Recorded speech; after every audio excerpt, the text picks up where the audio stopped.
Whenever a new console launches and we get a new price hike for video games, we're treated to the same discourse basically every time. One side is complaining that they have to pay more for video games, while the other side is inexplicably volunteering to defend these corporations.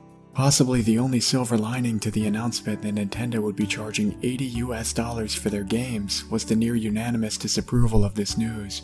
For a few days, it seemed like most of the fanbase saw the prospect of having to pay more money for a product as a bad thing.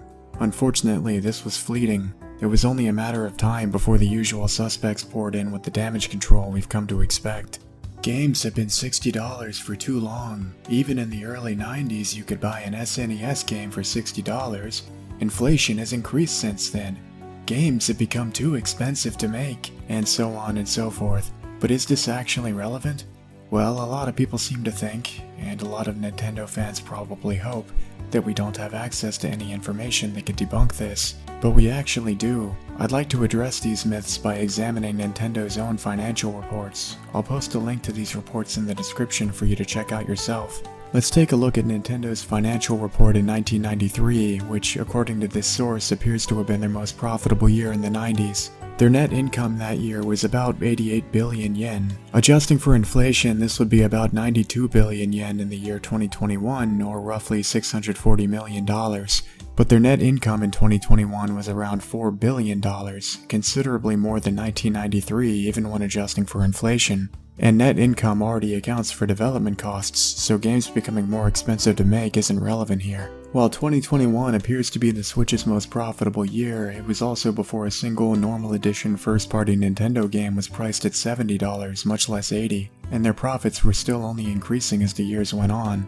Some of you may be wondering how this is possible, and I think there are a number of different reasons.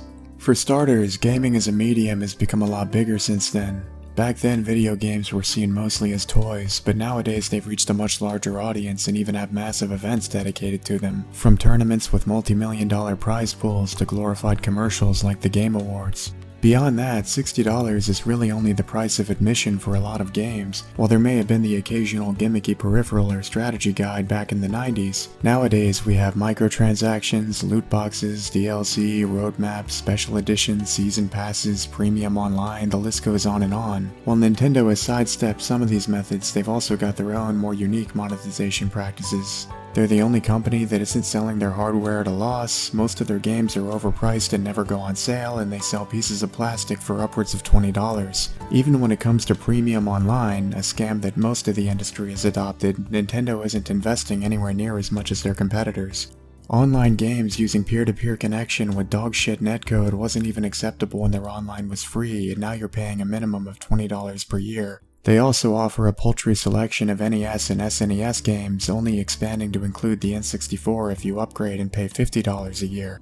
Even then, it still just isn't competitive with services like Xbox's Game Pass. On the subject of Xbox, I should probably address another common rebuttal, which is that other corporations are greedy as well. This is true, but I'm not sure who is saying otherwise. If you see people calling out Nintendo specifically, it's probably because Nintendo is the latest offender, or because it's a Nintendo fan, not hater, frustrated at their business practices because they want to buy their games. They probably don't mention other companies because they don't care.